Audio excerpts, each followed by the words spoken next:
Oh, here we go. It does its countdown thing.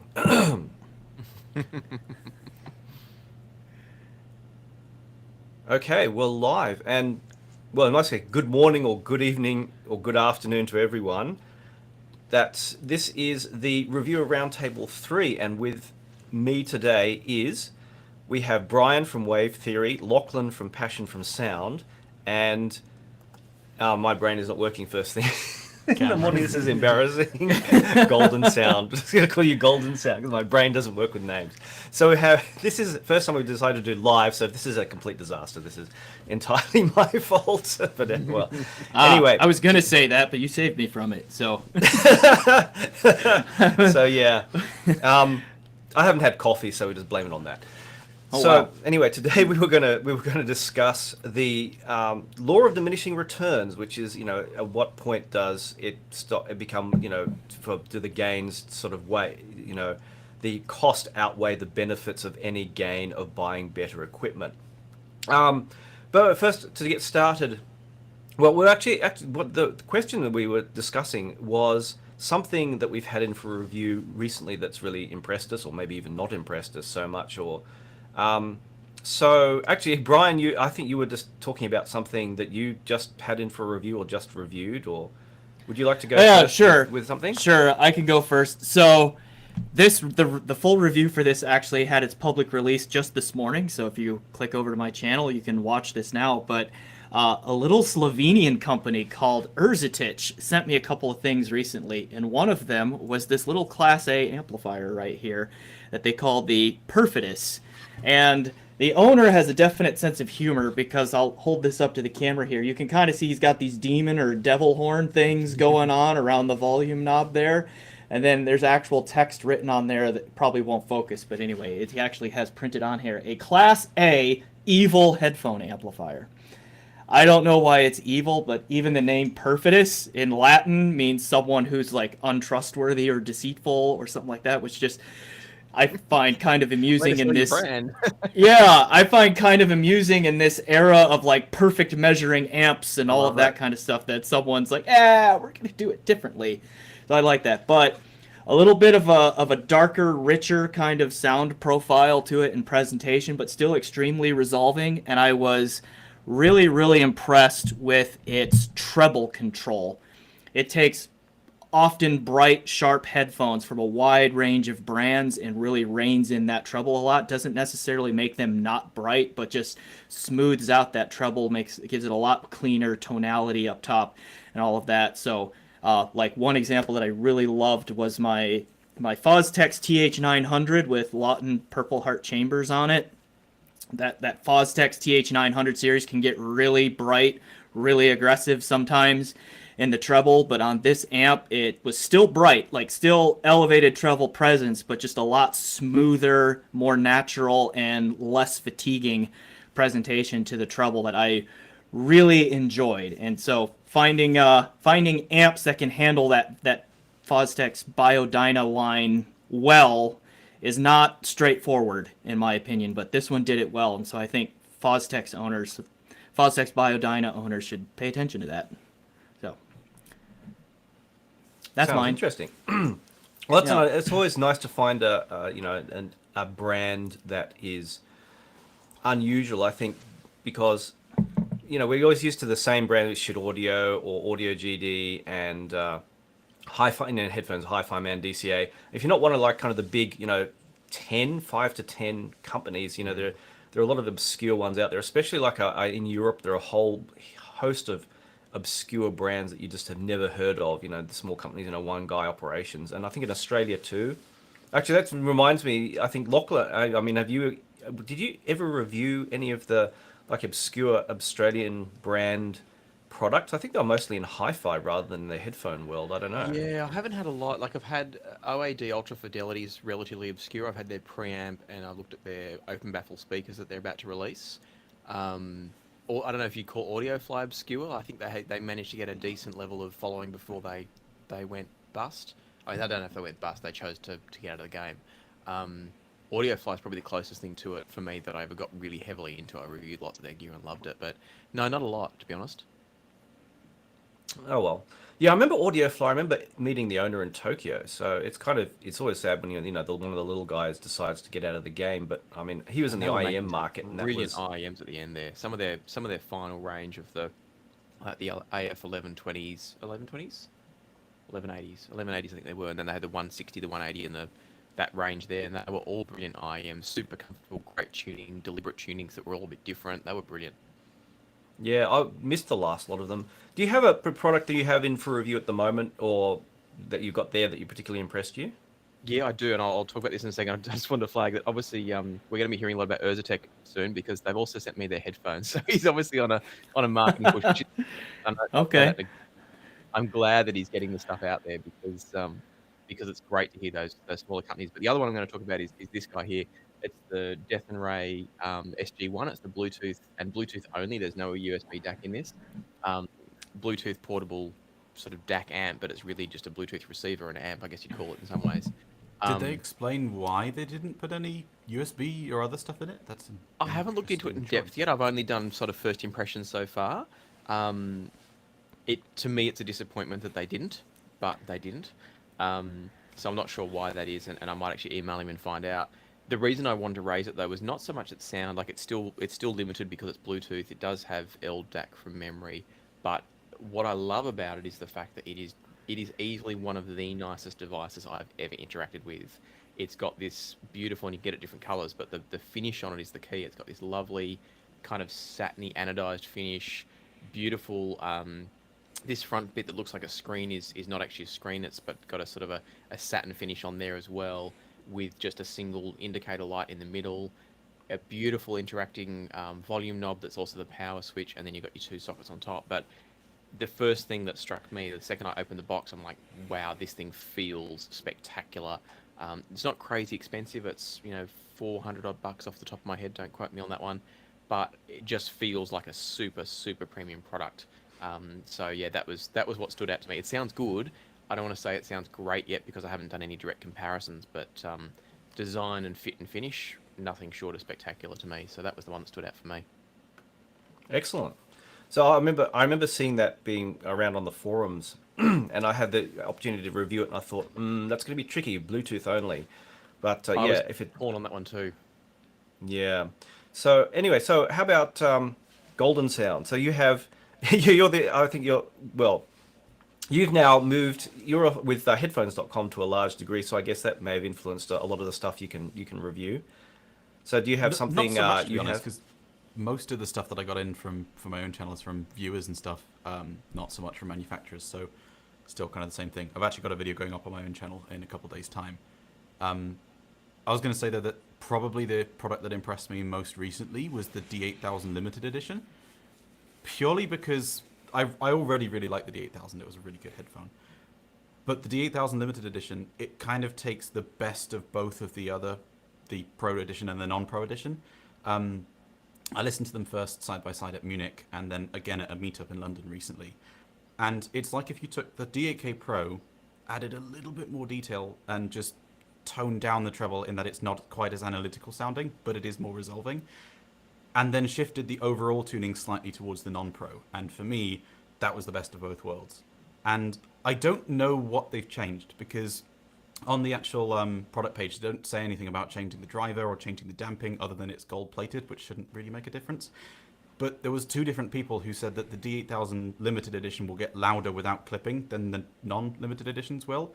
And that when they swapped the limited edition pads onto the Pro, the standard one, it didn't sound the same as the limited edition. So I think something might have changed.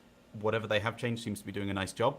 It's kind of a shame that it's not going to be widely available because, like I said, it's my favorite of the three. But hopefully that tuning makes it into some future products because that's just been spectacular, really. That sounds there's interesting. Not too much I can Yeah. say about it. But Oh, that sounds interesting because I didn't get around to. I know I have both the 8000, 8000 Pro here, and I remember thinking if they could fix a few of the tuning very slightly, it'd be very good. So I was thinking, oh, maybe I should try and get the limited in. But often Japanese manufacturers, like especially I was looking at the Luxman P750U headphone amp, and that's one you can't get outside Japan anymore, unfortunately, which is a shame because it's a fantastic amp.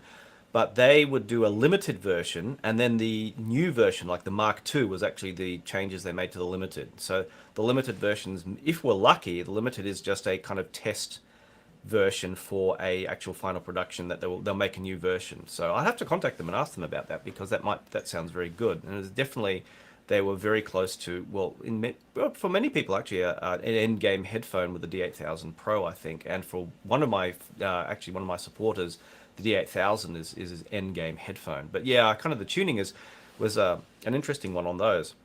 So for me, actually, it's very hard to see with all the stuff in my room, and probably the video, given that the streaming quality is only 720 for this video, is that the Magni Piety, I've got that in for review. I actually got one of my favorite DACs for it, which is probably nigh on invisible. It'll just be an orange dot in the background, the Cayenne RU6. But I got sent the Magni Piety, and that, it's kind of like, okay, this is an amp you can't have anymore. But I so regret not buying one. I so wish I bought one. Yeah, it was it's like you think, okay, well, I have a shit stack, and I don't know if you can see it. Oh, you can't see it. No, the resolution will be too small in this video. On the shelf there's literally a stack. Literally, you can make the joke, the stack of shit, and it's pile of shit. Pile of shit. Okay, thank you. Gotta get the language right. Yeah. Yep. I was going to stick it there to make it look cool in the video, and the video's next to the big audio GD. So you have all these tiny amps next to this gigantic thing. But it's just so, I guess the way Jason described it was basically is designed to sort of sound like a tube amp. It'll behave like a tube amp more or less. But it's just enjoyable to listen with. I mean, I haven't pushed it to see how far it will go, like, if I do crazy volumes or anything like that. But it's just one of those devices that I don't want to say it sounds like a tube amp. It just sounds enjoyable, and I think that's if they could have made that as the main Magni, they would have, but they can't get enough of the transistors, if I recall correctly, to make a large quantity of them. So they shelved that until CT came along and said, hey, how about making a one-off, which is actually a really cool business idea. Making one-off kind of products is actually pretty cool. Kind of like Drop did, but without all the crap that surrounded, Drop with some of their some of the stuff they made. But it's like one of those things that, okay, I can just get the 109 Pros, which I just reviewed, plug them in and plug the, or even just the RU6 directly with the Meze 109s into my computer. And I often was using that for listening to stuff on NPR Tiny Desk concerts, for example. And that was, considering all the other stuff I have here, it's pretty cool that I could just enjoy listening out of that simple, rig.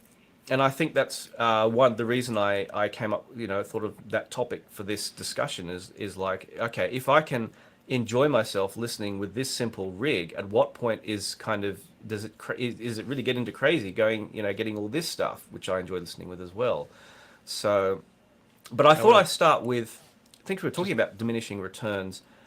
I think probably the question to start with is, what kind of return do we expect when we buy audio gear from the beginning? Because people have literally asked, okay, if I buy a nice headphone amp for my headphones and nice headphones, what do I get? And I think, that's probably the main question. What do you get? What do you expect to get? Or what do people expect to get? So, does one of you want to put in your own thoughts about what we expect to get from buying good audio gear, whether it be speaker or headphone gear? I think we should probably at least sit up front that I know a lot of people probably already know, but let's be clear that, like, what does diminishing returns mean? And I guess to me, when I hear that phrase, I just think of, like, you keep spending more and more money, and then the returns that you get, the result that you get, does keep improving, but it just keeps improving by smaller and smaller amounts as you go up. So, I mean, unless anyone's gonna quibble with that definition, I just want to be clear, make sure we get that out there. And I think the law of diminishing returns started with economics. Like, it's an economics theory, if I'm not mistaken. And audio being an industry, it's got economic questions in it. So I think it ports over well. We tend to adopt phrases like what's the one? I'm drawing a blank. But anyway, we audiophiles tend to adopt phrases from other areas that don't always apply. And, placebo effect. Stop using that. You can ask me why later. Just stop. It doesn't apply to audio, okay? Well, it can still apply. That's a hot take. It's not the answer to every possible thing that's ever heard to be different is not automatically placebo. I think that's the issue. Yeah. But I think well, you that can there are... there, Brian, But, I think yeah, okay, go on. the law of diminishing returns, the whole idea of that is that as you go higher up in performance, let's talk about cars instead of audio for a second. There comes a point at which to extract further performance gets more and more difficult. There's an element at which you can design something to perform well, whatever it is, whether it's a car, a boat, a headphone, etc. You can get it to a point, and to go further, it costs more in R&D, it costs more in materials, better components, and each of those things has its own law of diminishing returns. So, if we're talking about a car, to go from a good, solid performing suspension piece to something that they put in a Ferrari or a Formula One vehicle, that component has had to be incrementally increased and therefore has gotten more and more expensive too. And I think that's probably the piece that people don't necessarily understand is that, or don't recognize, maybe they understand it when you talk about it, but they don't kind of put the pieces all together when they think about an audio product. The reason you're paying so much more for, let's say, a Chord Dave over a shit Iggy, I had someone on my channel challenge me on that one today, and there's no doubt in my mind that the Dave costs more money because the R&D that's gone into it, the choice of components. Obviously, there's also the choice of the aesthetics has gone into it as well. Whether you like it or you don't, that's fine. And you've got the choice to buy it or not buy it. But the casing for the Dave is far more complicated to produce than the casing for an Iggy. I happen to like the Iggy look better, but it's all personal. So I think that to me is the key in diminishing returns, is it's that trying to extract each level of performance gets more and more expensive, and therefore we pay the cost. But is it worth it? That's the big question, I think. That car analogy is quite apt, I think, because, I can't afford a Ferrari, and a Ferrari, which might cost 10 times more than just a standard car or whatever, obviously it depends on which one you get, it's not going to go from A to B 10 times quicker. It's not a 10 times better car necessarily, but it doesn't mean that it's not worth it. There are people who the cost of a Ferrari is, quite frankly, negligible, and they are more than happy to pay that extra because the extra enjoyment and that just little bit of extra speed or whatever is worth it to them. And as you say, it's not necessarily just extra cost for the sake of extra cost. A Formula One car and a Formula One team, the whole setup around it costs millions and millions and millions, to the point where they actually had to put a cost cap to stop teams from spending too much on it. Not because that Formula One car, which costs 300 million effectively to build, goes 300 times faster than a £1 million Ferrari, LaFerrari, whatever, but because those incremental improvements get more and more expensive to obtain. And one of the things that I think sources a lot of the arguments is that everyone's idea of what is reasonable to spend or what's worth it is exactly where they're comfortable to spend. And a lot of the time I think people don't necessarily look at anywhere above or below that, because they look at above and go, well, that's 1% better for 10 times the cost. That's just complete nonsense.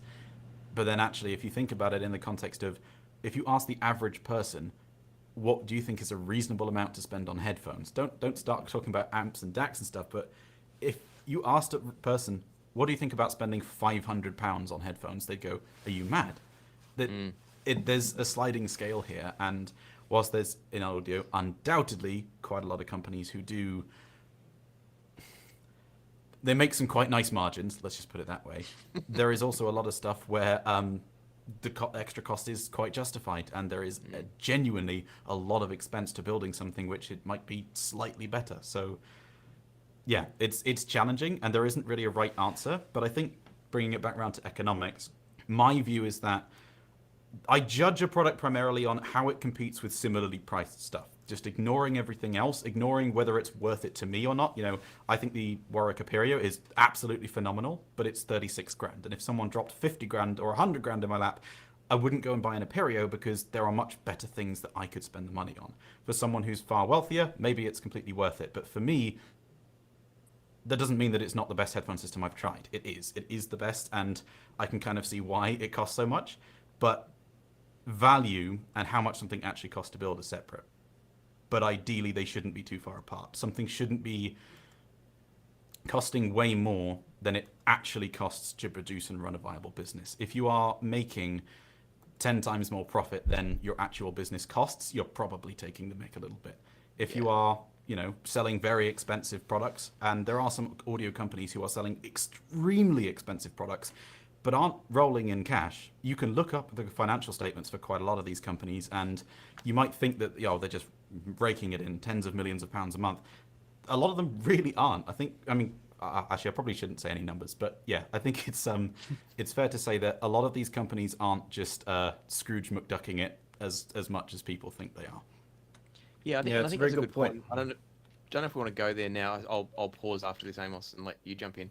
So I don't know if we want to go to this point now or come back around to it. But the conversation I mentioned with the Dave and the Iggy, what the person on the channel was talking to me about was he was upset with distributors, thinking that distributors were adding these massive margins, and I was sort of trying to say, hey, the distributors are actually dealing with whatever the wholesale price is, and it's actually really, in most cases, it's the manufacturers setting the margins that they take that sets the original price, because then distributors have to work with their salaries, their rent, their holding costs, etc. So I was curious to talk a little bit about that as well, and the different distribution models and how that might also impact the sense of diminishing returns. If you look at, say, a Hi-Fi Man with their direct distribution versus a Chord Electronics, just off the top of my head, with a distributor model, that's different too. But Amos, you were going to say something else that might be more on... Oh yeah, I know, I was thinking much along the same lines, but there's also the factor of, as time goes on, how much are things improving? And I've been in this now, ignoring the fact that I got headphones back in the early 90s, I've been like in the head-fi world since about 2007, and obviously, down at at least the low end of things, the below $500 mark, things have improved dramatically compared to when I started, to exponentially. And for example, to the point that back when I started, the best headphones you could buy other than electrostats were the Sony MDR R10s, and you listen to those and they're fantastic. And when I got a pair of LCD3s, we had a meet in Tokyo. Strangely, this is quite interesting, but it's at I don't know if it's still the Mozilla office or building. It's a very, very bizarre place, but it was a very unusual meet. But I thought my LCD3s back in 2000 and it was 2014, 15, maybe 15, I don't remember exactly. And whenever they were soon after they came out, and I thought they were better than the Sonys. And when I listened to a pair of Sony MDR10s recently, I thought that basically the bass quality was rubbish. I thought that, as now, I wouldn't pay I wouldn't pay $300 for them. The quality is just, the things that have changed are just dramatic. And there's also that context as well, is that how much what we can get now, obviously, versus in the past is radically different. We have, but of course, then there's that, as you said, that issue of, do you have direct sales like Shit Audio and Hi-Fi Man and Meze as well, actually, or do you have the dealer distribution model, and which one works better? And then how much is that, how does that factor into the value, the value situation entirely? And that's I don't know, I can set price points where I've gone, okay, above about this price point for, say, amps or for DACs or whatever, I don't notice a huge amount of difference. But and then headphones, it kind of gets difficult to set a particular price point, and how much of that is, okay, the tuning really suits me, and how much of that is it making an improvement on actual audio quality? And then there's a factor, discussions I've had with headphone manufacturers about, well, all this focus on measurements has pushed manufacturers to reduce the amount of actual distortion in headphones, which is a bigger thing, I think, in headphones than DACs and amps, really. And it has pushed the quality up, and the material designs available, and the improvement in planar headphones and even dynamic headphones. Just thinking of the Meze 109s, which are actually pretty sophisticated as things go. How manufacturers pushing the envelope at any particular price point, and is it really making progress, or where are things going in the time direction as well? So it's quite a complex topic. So I don't know if we should maybe focus down on a particular kind of thing, like just DACs or just amps or just headphones or just IEMs. No, I was actually going to say I'm curious to hear each of your takes on, where do you see there being the most diminishing returns? So where do you start to see it taper off sooner? compared to other products where it tapers off slower. So for instance, for me, I feel like you get more bang for buck as you spend more on headphones than you get for, say, DACs. I would say is the most diminishing returns. I think amps are a little bit better in terms of, I feel like you get more performance higher up, and then headphones I'd say is the most. What do you guys think, Brian? What's your feeling on which of those products gives you the most or the least return? I don't know if I have an answer to that, honestly. That's right. You don't have to. Because I've been first of all, I did see that I had some gain issues. I backed that down, so hopefully I sound a little bit better now. Let me know if that's the case. Okay, cool. I hadn't honestly thought about product category where diminishing returns would show up quicker or not. I took a thing that has been running through my head this past week as we were, ramping up to this was, are there actually different scales on which returns could diminish here? Because to me, not to me, the reality is that when we're talking about audio, there's like technical improvement, right? We can eke out this much more resolution. We can get this much more texturing. We can do this kind of thing about tuning and like all of these kinds of things, sound staging, imaging, separation. We can get improvements there. Then there's this whole other realm of what's going on up here, right? Between our ears. And while I think I can agree for sure that there is diminishing returns from the technical ability of the gear, does that translate in the same way to our perception of things? Like,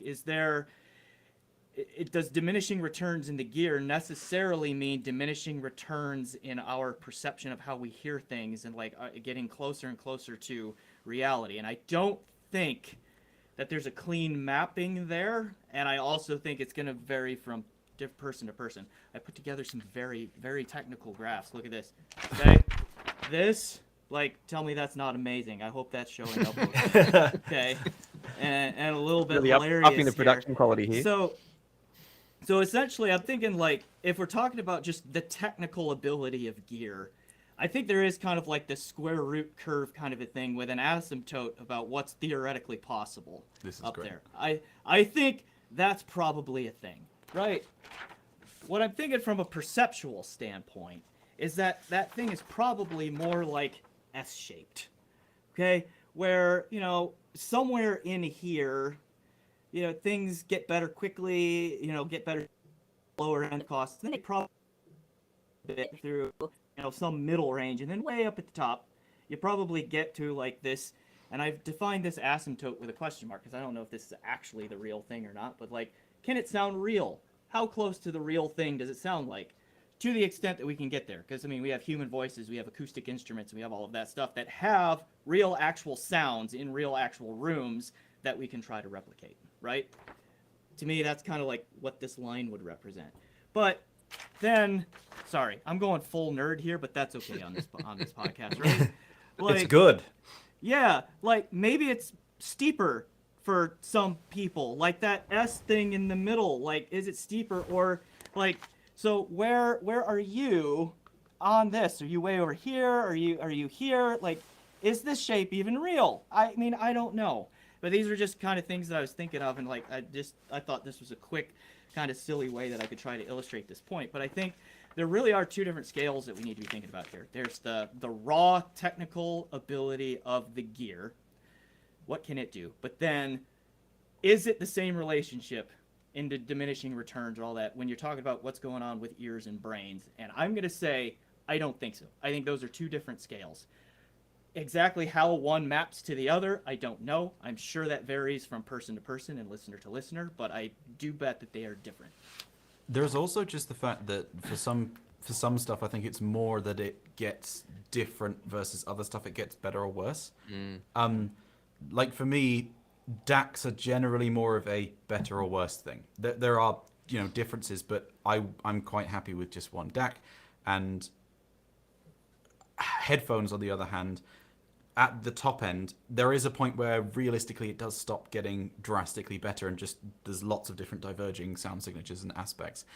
and so hence you see people with big collections of headphones. There's some areas of the market where diminishing returns set in really quite quickly, and some where it's kind of a weird pattern. Like with DAX, because most of the stuff at the budget range is effective, not the same product, but very close to it. It's, chip and the same op amps and the same XMOS chip. It's basically the same thing. But then as you start to get over $1,000 or so, you get all the proprietary discrete designs which actually start to measure and behave differently. Whereas with headphones, it's from the get-go, I think, quite a steep diminishing returns, which then just gradually turns into it is just different. So I think there's different sorts of behaviors there. And there's different areas where spending more might be worth it. Someone in the chat, Eskimo in the chat, said that at the higher end, he feels DACs matter more than amps, but at the lower end, he feels amps matter more than DACs. And I'd say that's probably the same. And there's areas which it's not even static. Like IEMs, it used to be that actually you did have to spend quite a bit to get good stuff, and the cheap stuff was quite a mixed bag. But just in the last year, it has turned in. I think I've mentioned this every time we've done this now, but it's true. The IEM market is moving at light speed. It's developing so fast, and you can get such good IEMs for so little money now. It's crazy. Whereas with headphones, I don't think that things have really progressed all that much, and we've still got quite a defined performance curve to a reasonable degree. So that's also an interesting point. Where do you feel that progress has been made most in the last 5-10 years or so? I think it's a really good point, actually. Before we made the progress thing, someone posted, I see if I can remember, pronounce this username, Spelio or Spelio Fool. Oh, Spelio Fool. Spelio Fool. Yeah, if you focus on the entire audio chain, he says, you don't want any weak links. So as you move into more resolving cans, it gets exponentially more expensive to bring the whole chain up to par. And I think that was a good point that I think that when you made about, when you're in the higher end, the DAC makes more difference. I think as you get a more resolving chain in one area, you start to notice the deficiencies in other, and keeping all that at a particular level can be tricky. But then there's the other factor of system synergy. I'm just using like that little chain with the Piety and the RU6. If you have a really good synergy between components, then it can be super enjoyable as well, even if it isn't super resolving. So there's that other direction you might not, the other direction to consider is system synergy. You might have a super resolving system, but if all the components are considered, to use that term, bright, say super bright, it may be irritating even if it is super resolving. Or some people may not, some people like their super harmonic tube amps, and some people like their, super linear sounding solid state gear as well. But yeah, I think that's a good point to move into, at what point do we find different gear hitting a law of diminishing returns. I'll start, I guess, in that I've been thinking for a long time that amplifiers above, you hit a point at about the $500-$700 mark with those, mostly Chinese amps that, albeit aimed for good measurements, that above that it starts to get, you have to start, jumping up to like $1,400-$1,500 to get a good amp, which I don't know if there's anything really between the $1,400 mark. I probably missed some amps in here before you start to get, noticeably more resolution and maybe more space to the sound, and you can hear more fine detail and that kind of thing, just going by the gear I've had here. And that's just the one that sticks in my mind, because then above $1,400, yeah, that's when you start to hit a wall, and you have to maybe go into the crazy numbers before you start to get any noticeable jump up from about that point. But that's just the one that comes to mind most. Do you guys have a particular, category that you think there's a particular mark which, as like you suggested that a particular category where there's a particular point where above which the returns really are diminishing? I think Cameron's point about IEMs was really accurate. I'm just thinking through some of the reviews I've done recently and some of the stuff I've got coming up. Like I did the Visioneers IEMs recently, the EXT and the Phoenix, and they're both lovely IEMs, but they're I can't think what the pricing is now. We're talking $3,000-$4,000 from memory off the top of my head, and the nearest thing I had to them were things like the Shure KSE 1200s and the Sennheiser IE900s. And the gap was so tiny. And then if you're talking subjective, to me, it's a bit like what you were saying, Cameron, about the headphones. It was different. It wasn't necessarily better for me. And so for me, I'm hearing in the IEM world that, like you said, Cameron, there's the really good kind of cheap IEMs, and then there is a leap up to sort of a mid-tier. I've just finished the Zen's top review came out the other day. It's like $500, and it's incredibly good at what it does. And then you jump up to, for me at least, I see the next level around that $1,000 mark, and from there on, it really, so far in what I've heard, is very much diminishing returns. So there's a couple of really clear tiers there for me where it's up to maybe $200, then you jump up to around about $500, then you jump up to around about $1,000, and you're not necessarily getting much in between that's moving the needle until you hit that next tier. So yeah, I think IEMs is a good one. I think a good way to reword what Spellio's comment was is that even if something is necessarily making a smaller or bigger difference, if, let's say, at the cheaper end of things, you buy a new pair of headphones and it gets you a 30% improvement, it gets you 30% closer to your idea of perfect, which we'll call 100%. An upgrade in a DAC might be 2%, maybe. So at the lower end, you'd go for headphones because it's going to make a much bigger improvement and get you much closer to that 100% figure. But when you're already at 98% or something, even a 1% change gets you halfway to perfect, effectively. And so it could be that as you get closer to a sort of performance ceiling as such, then small differences really start to make more of an impact. Not because they are actually suddenly bigger differences, but just because if those are the only barriers to your idea of perfect, you will notice them more. So yeah, I think, Cameron, that's more or less what I was saying a moment ago, is that, yeah, I do think we do get technologically smaller returns the higher up in cost that we go, but that does not always translate to perceptually smaller returns. Because, like, as you say, halfway to perfect can feel like a really, really big jump, right? When you're going from 98 to 99%. And so, like, that jump is bigger than what the technological change would indicate. So I just, bringing that back to, I think there are kind of different scales that we need to think of when we And then I answer think this because question. we're talking value here, it also comes down to what does the individual actually prioritize. So, you might be able to get more resolution, and for one person that might be the goal, and therefore it's high value for them if they can get that extra 2 or 3% resolution. But somebody else might say, I don't care about resolution. Why would I spend an extra $1,000 to pull out, a little tiny bit of texture from a violin in the orchestra when that's not something I'm actually interested in, and it's just distracting me maybe from the musical engagement and getting into it. So that's where it gets really messy as well, is that what's value to one person is not value to all. And I think that's sort of also aligned with the point you're making, Brian. It's that curve is a personal curve for every single listener. yeah, there's going to be differences in priority because it's not, as you say, always a linear scale of is this better or worse. Very often it is either just different, but you literally can't decide whether it's better or worse, or it might be better in something which is really you, but to someone else, they just don't care about it and they don't care about the detail, they want a bigger soundstage or something. So obviously, you don't see everyone on Headphone with exactly the same setup because not everyone agrees on what the most important things or the best sounding things are, because synergy, preference, all this kind of stuff. And okay, how spicy do we want to get? Let's go spicy.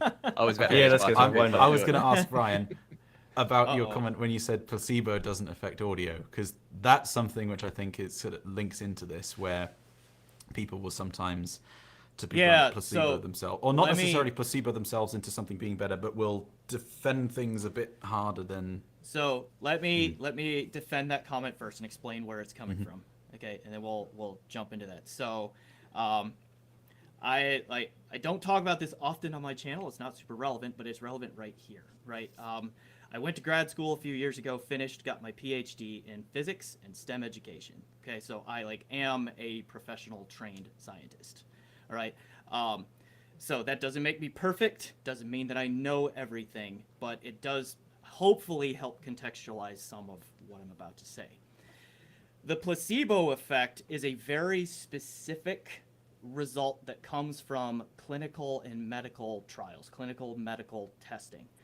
There is a lot of debate within the medical community itself as to what the placebo effect really even is, right? Like, is it some kind of cognitive bias? Probably, but we're not exactly sure what it is and that sort of thing. there have been researchers who have tried to find other examples of the placebo effect in other fields that are not medical clinical trial things, and they haven't found any. So there's really not any documented scientific evidence out there that I am aware of, and I've looked into this, when I made a video making this claim a while ago. Like, there's none that I'm aware of that they can document anything that is like the placebo effect anywhere else. What we hear in audio, and you hear this a lot with like cables and snake oil claims and all of that kind of thing, that, oh, if you hear a difference, that's just a confirmation bias, or it's a placebo effect, and all of those things, where usually in the context that I hear those things being thrown around, they are just kind of hand wavy. I don't want to address the main point, so I'm going to throw this sciencey sounding word out here and not apply it correctly, right? That's a lot of what's happening. So that's where I'm coming from with the placebo effect, is we need to not use that in this field. It doesn't apply. It's something else. Let's figure out what the something else is. So And I think go ahead. No, you go. I was going to say, so is this something where you're saying that your perception can't be influenced by what you expect, or you can't hear a difference that doesn't exist? Or is it more that you're saying the term it's all the placebo semantics of it, specifically isn't it? shouldn't be used and you should call it expectation bias or something, for example? Well, two of you were talking there. Hold on. It's more of the fact that the placebo effect is not an explanation for what's happening in audio. It's probably something else, some sort of confirmation bias or expectation bias, or, there's like 240 some documented cognitive biases out there. There's a lot. Human brains can do wonderful things, and then they can do some less wonderful things, and those those biases are certainly among them. So I'm not saying that there isn't bias happening in audio when we compare things. I'm just saying that to use the placebo effect as an explanation for something is out of place in our field. Okay, I was going to say, I thought it was going to be real spicy, because I thought you were implying that there isn't any bias. If you hear a difference, it does exist. That would be spicy. But I think that's a good Coming back to your original point, Cameron, I think and picking up on what you're saying as well, Brian, I think the idea of expectation bias and the way people will often defend the thing that they've purchased and will be upset if someone questions the value in it, suggests it's not as good as something else. I think that's a real issue, because I think we can convince, and I know I've done it in the past. I try to take some steps these days to counteract that if I'm reviewing something or if I bought something myself. But I think all of us naturally fall into that thing. If I bought this thing, I want it to be the best thing ever. And so you do go in looking for it to be the best thing ever, and you kind of convince yourself. So I definitely think that's real. That's something I've personally experienced, and I see commenters on the channel, commenters in my Discord chat, where this thing is the best in the world because it's the thing that's new to them. They've just bought it. There's an emotional piece in that as well. And I think we need to respect that, but also need to be cautious of it. Amos, you were going to chuck something in? Oh yeah, I was going to say. I agree that people are throwing around science terms. I think years ago, someone came along on my channel and said, "You haven't done a blind test. What you say is meaningless." And I said, "But why? It doesn't mean anything. I haven't done a blind test means I haven't. What's that got to do with anything? I'm just saying what I feel." I said, "Oh well, but blind tests are science." It's like, well, but no, I haven't done one, so no science has been done. It's like, hello, it's throwing around sciencey words. But anyway, but more relevant. I think you're back to your point about what you definitely hope that what you've bought makes you feel makes you everything sound better or sound wonderful, and maybe it just sounds different. And I've just been doing the Gustard R26 DAC, overdue, but it what was I going to say about that and comparing stuff? And it's interesting, listening. I like how it sounds, but I can give some of the summary of it. It's not as resolving as higher end DACs that I have here in my impression. I have no way of measuring resolution, but in my impression, it's a good DAC as it is. It has some caveats to that, but I was listening through my system, and then listening with the Core TT2 and M scaler, and obviously the M scaler and TT2 were more resolving, but that doesn't necessarily mean they were more enjoyable. So I thought, when I did get it in, I was listening with it at first before for review. I was like, I'm really enjoying this. This is a really fantastic DAC. But then I have to think, okay, now I have to be a little bit more. Okay, now I have to kind of compare it and find, well, where is it not so great? When is it? I think that I did observe myself having that kind of new toy syndrome to a degree with the R26, and that I was more impressed with it initially than maybe I am now. Now that I have some perspective. So I think there's definitely that factor. But a comment that somebody made about this is probably going back into other things we've discussed. MQA is that, why is MQA so big in Asia? I mean, surely they must realize that it's lossy, etc., etc., etc., and all that. And someone made the point that the But it's got reason a it's blue so light. big in Asia, It's telling you it's better. yeah, but the reason though apparently is because someone told me is because it sounds different. And that was what they were, and we can go into the technicalities of that, but I don't want to. Because it sounds different, and I think there's that factor there, that something that sounds different, you may have a new pair of headphones which has, let's say it has a really fantastic mid-range, and that I could use my Sony R10 example. If you get a pair of Sony R10s, they have amazing mid-range, but then if you go through a lot of music, you realize that the bass nowadays it would be rubbish, absolute rubbish.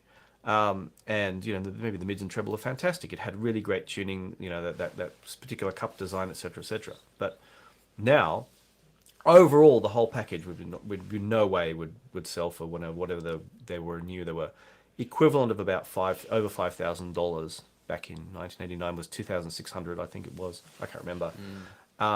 Yeah, so there's that perspective of you notice certain. I think it's where we're focused. I think when we're looking, say people get super focused on the negative in things. We have news that's mostly negative. When we get something new, we're focused on the positive of that. And we might get even, my kids get some new toy, or maybe even which cost a couple of bucks or whatever. But they're super focused on how wonderful it is. And of course, if it's cheap toy, $5 toy, it breaks within short time, and then they get pissed off and want a new one. And so there's that different focus we have on with very negative things or very positive things, and I think that's definitely a factor in. But I mean that's the return some people want. They want that new toy. That we get stuck into that new toy syndrome. And someone was talking about diminishing returns. If you had to spend buy multiple pieces of gear, how much the returns have really diminished if you just bought more and more and more and more gear, and you've spent massive amount of money just to get that little bit extra, and you've now have all this equipment, that all this money you've spent, really far down there. And I call it chasing the audio dragon, to use a bit of a slang right. there. I think But even with that, sometimes it is about the journey, right? Like, sure, maybe you get something resembling diminishing returns in the listening experience with each individual setup, but how much fun did you have listening to all of that different gear and learning about it, right? Like, that can be part of the experience too, and there's nothing wrong with that. I think that's a really big point. I think the idea of people wanting to jump straight to the perfect system, I think sometimes that works for people. That's fine. If you're someone that is happy just to jump there and know that that's perfect for you, that's great. But I think for some others, it is the journey, it's the experience, it's the unfolding of the extra layer of resolution, the extra layer of space, whatever it might be, that to me at least is part of the fun and the experience, and enjoying the newness, enjoying that experience of hearing something present the music in a different way than you've heard before and make you appreciate it in a different way as well. Yeah, and that's why, like, I think it is. Oh, go ahead. Well, I think it is important. Like, when I was really involved in forums before I started reviewing and everything, it's like you would see someone new come into a forum and they would have like a JDS Labs Atom stack and a 5.8x Jubilee headphone, right, which is a really nice little starter system, really good, right? But then they're wanting to jump all the way up to like the multi-kilobuck system like that, right? And so I think there is a lot of benefit in experiencing those intermediate steps so that you can actually learn and hear like what is changing as I'm moving up here. Because I think if you make that huge jump too quick, you might end up doing, almost a confirmation bias kind of thing, right? Where it's like you expect to be blown away, and it's not really blowing you away yet, and you don't understand why. And that might be because you don't understand what exactly is different, right? There's a certain level of learning that needs to go in and like ratcheting up there, so that the jumps, the little changes that happen may not sound so small, or I don't know. I'm rambling now. Sorry, Cameron. There's definitely You make your point. a learning thing to it.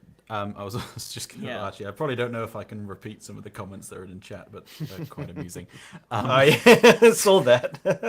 I was going to say that the new toy syndrome, I think, Lachlan, you touched on it very briefly in the last episode we did, where sometimes people will perceive something as better just because it is different from whatever it is they're currently listening to. And what you are currently listening to kind of sets a bit of a, not benchmark's the wrong word, but reference point effectively. And one thing that I've noticed sort of just looking in or staying in Discords and seeing certain people over time going through different gear, and quite often these people going through the same pieces of gear at different times and in different orders and stuff, but based on that and their descriptions, is that I think there is quite a degree of people just wanting something different after a period of time.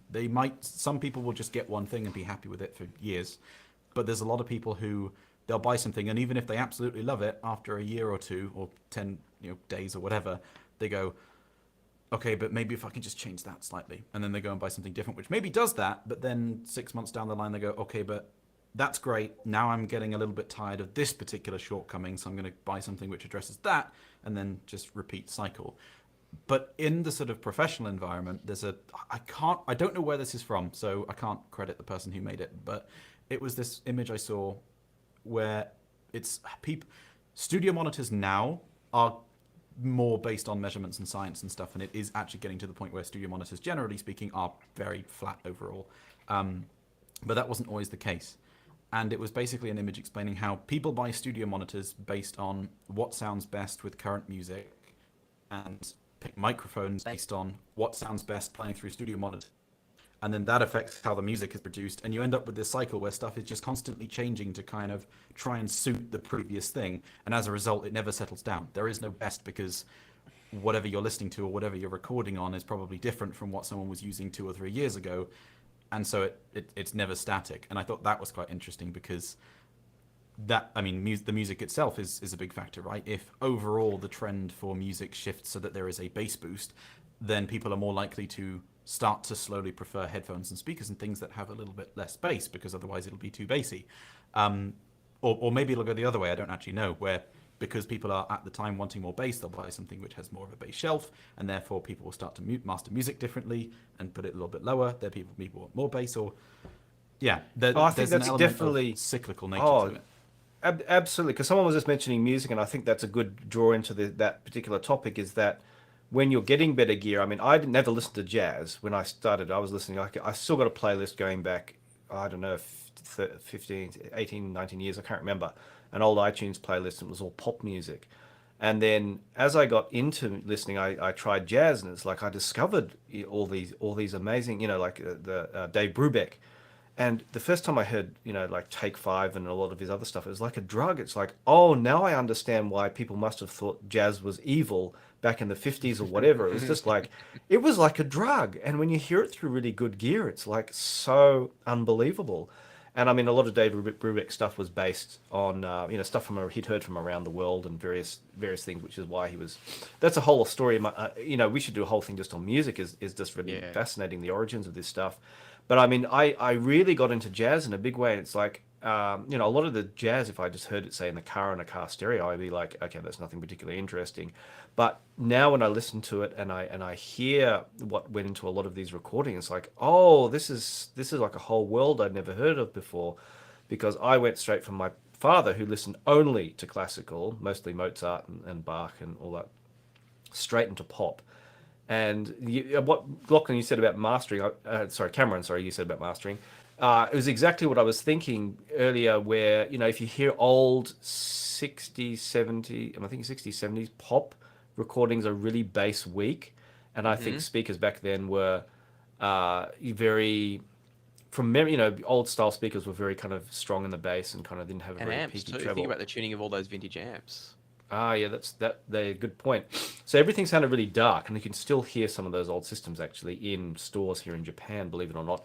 But then so that you had this music that was really bright and really weak in the bass, and then as you got into, well, modern pop tends to be fairly bright and have a lot of bass as well. And there was that discussion of the Metallica, which we had last time, which is that whole discussion we had last time, basically, about Is and stuff how moving closer or further away from being purple? important question. And then, so I was improving a couple of comments there. The purple thing really threw you off. It does. You're trying to work out how to get threw me off entirely. Yeah. Go and watch the last episode if you don't get that reference. Yeah, he's got the purple haze up in his brain now. So purple haze in my brain. This is why I can't remember names first thing in the morning either. Yeah. So my brain does not process names. It's shocking.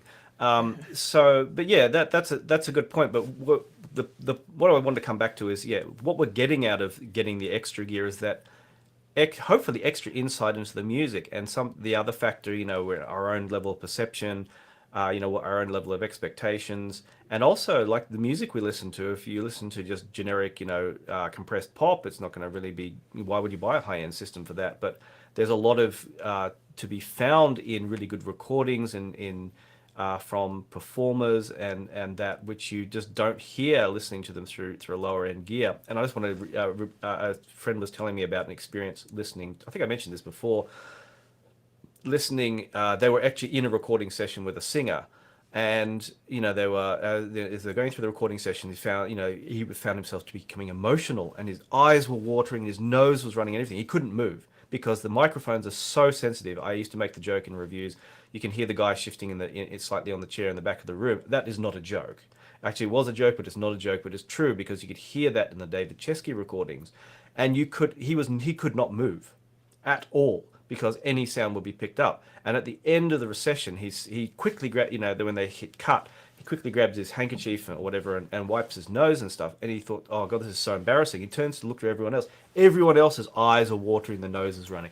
Everyone.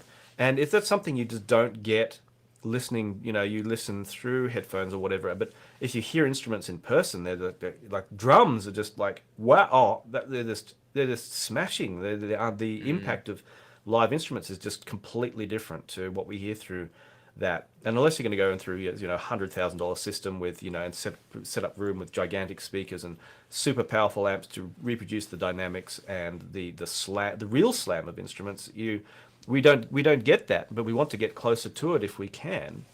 And without a $50,000 system, it's kind of hard. Just thinking of the what was the Hi-Fi Man? What's the top of the line one? My brain's gone absolutely dead on name. Susvara beyond the Shangri-La.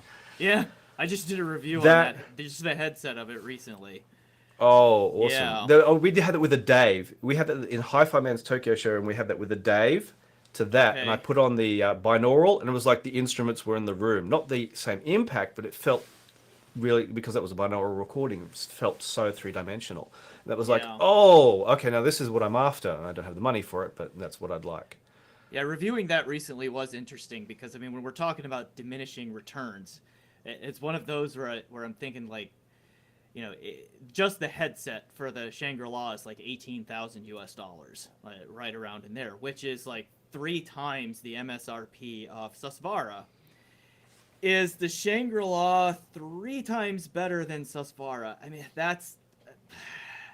I don't really know how to answer that question, but then I think that kind of circles back to a thing we talked about earlier. It's like, when you start paying more and more money, you're not just paying for that listening experience, for that piece. Like, with the Shangri-La and with Hi-Fi Men's line, you can see the trickle-down effect of the shape of the headphones starting to look like the Shangri-La, and the positioning of the drivers in relation to the ear and all of that. Like, the things that Hi-Fi Men learned in their R&D on the Shangri-La are filtering down, even like all the way down to the $500 price point with the Edition XS and all of that now. So it's like diminishing returns, but like a rising tide lifting all boats kind of a question there with like what these companies are able to learn, but through the development of Shangri-La or the HE1 or the I think, Cameron, you call it the Apereo from Warwick, right? It's like sometimes there is real value that isn't just about that end user listening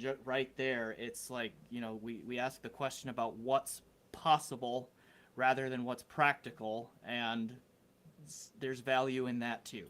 Right? If we want to talk about diminishing returns with eStats particularly, that's one thing which is quite interesting because electrostatic energizers, I think, make a way bigger difference than normal headphone amps. Trying, most headphones and stuff on different amps, obviously there's differences, but not necessarily enormous.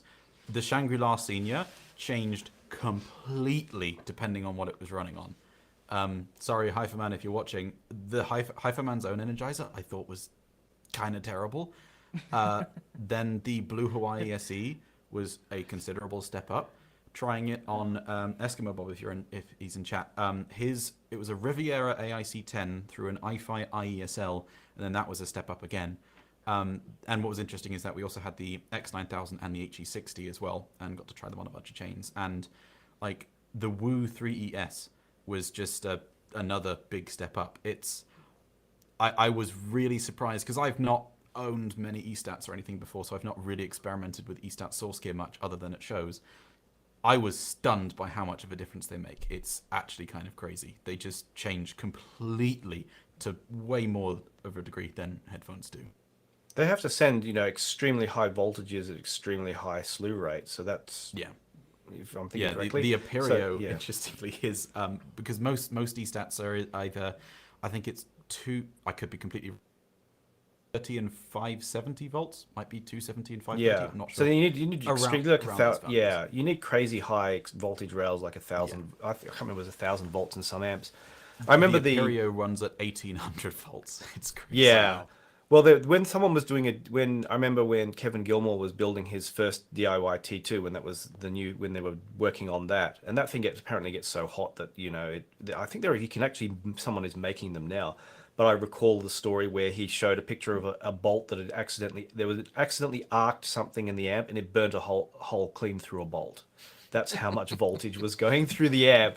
But that's how crazy eStats. Yeah, they're like, okay, you're spending it's go all in or go home, unless you're just going to buy that, the cheap cost thing which is sitting on my shelf, which is kind of cool in its own way. But I mean, that's a good finish. We're at the 1 hour mark. So does anyone have any final thoughts on the law of diminishing returns, or they want to? I mean, clearly we have settled the issue for everyone. And now we all no more arguments. Understand what diminishing returns is and where it applies. No more debate. and I think that in a funny way that brings us back to what the truth of it, I think at least, is, which is that it's such a personal thing. Yeah.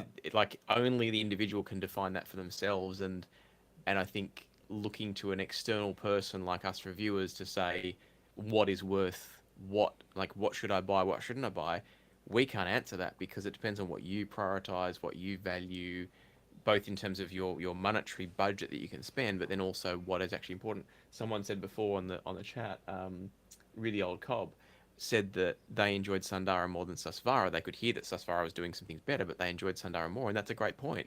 It's a warmer, slightly thicker sounding headphone, and to some people that's going to be more enjoyable than ultra resolution and a slightly drier sound. So yeah, I think it's such a personal thing is I guess what I take out of all this. It is gear synergy question. And having a nice gear synergy and enjoying it is what we're here for, enjoying it.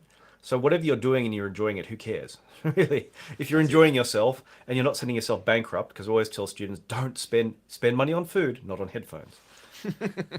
There have been issues, especially nowadays when you can get such good stuff for so little money. But I think the key thing is in my opinion, to quite extreme prices, there are improvements to be had. I mean, you go to like Munich High End or something and see or go to some of the rooms and try some of the stuff that the setups cost absolutely millions. And hilariously, some of them are actually kind of terrible. But some of them are just absolutely just indescribably good.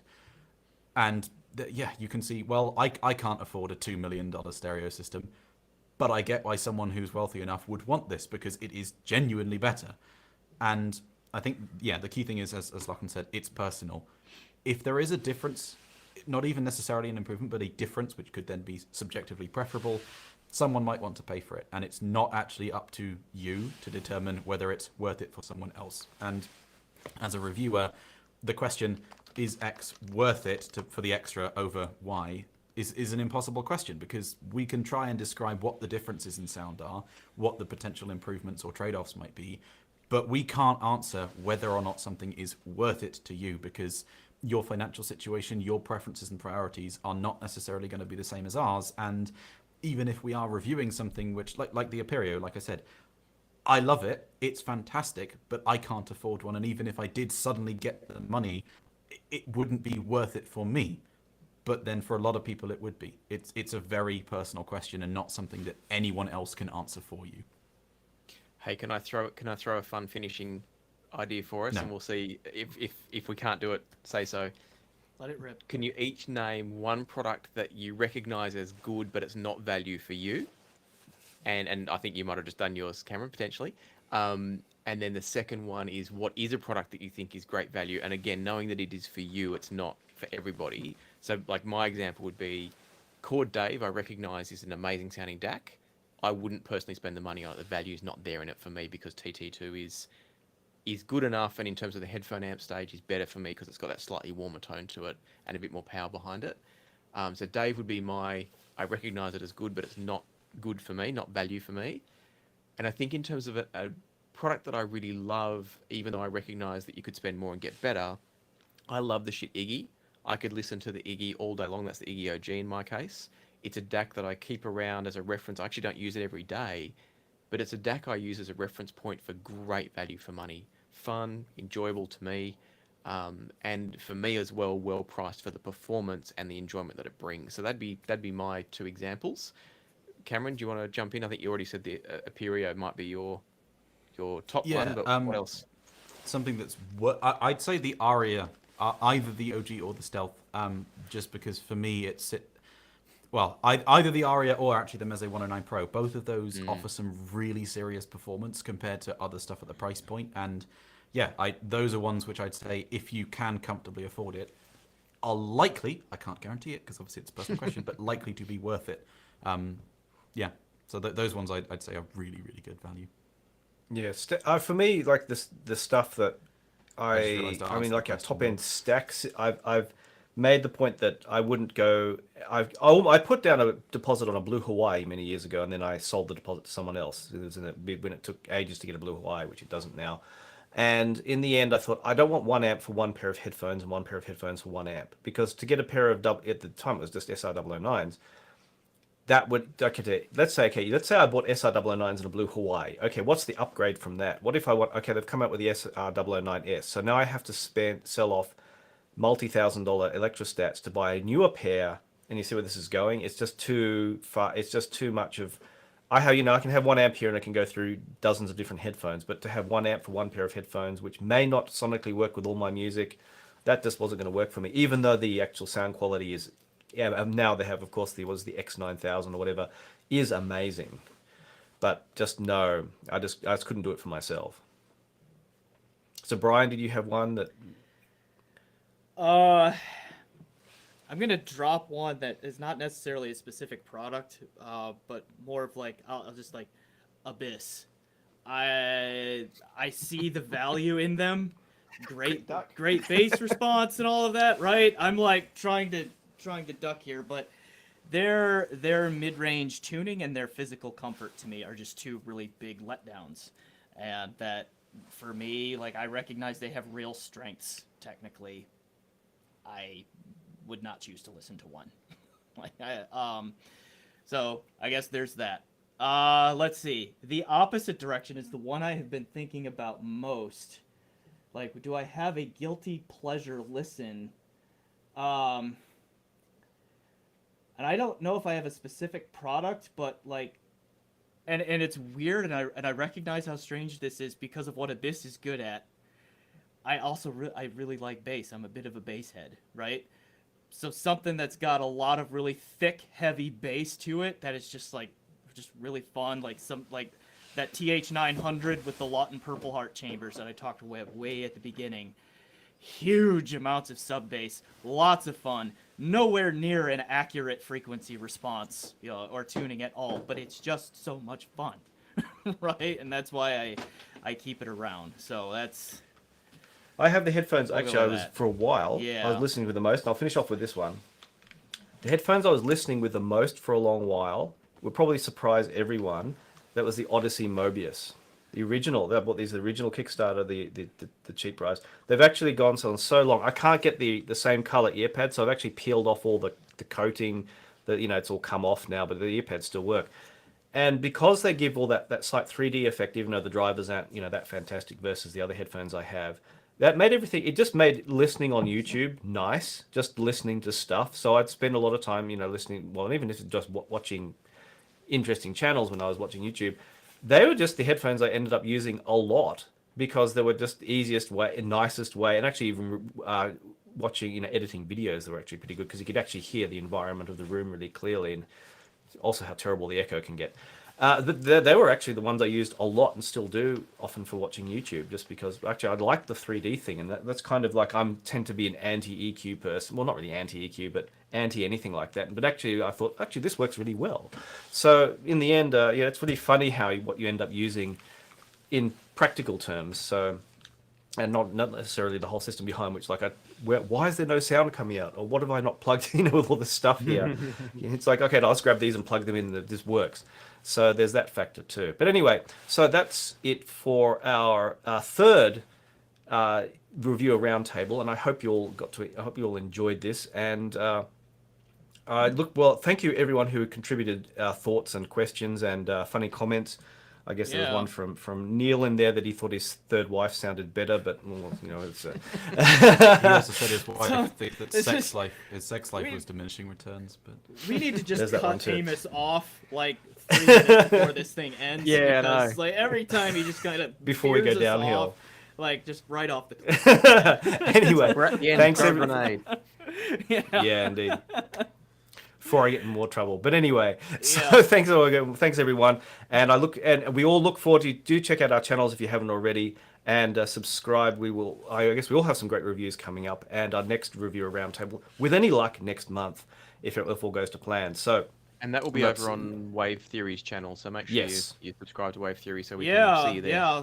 point in the correct. I have to point in the correct direction. He's over that way, I think, in the video. No, hold on. My WaveTheory's in the wrong corner. It's in that corner. That corner. I don't. It's somewhere for all of us. YouTube. It shows it shows him. It shows him the other way. No, it shows him that way on my thing, and then it's on YouTube. It doesn't notice he's down there. But anyway, so WaveTheory's channel. So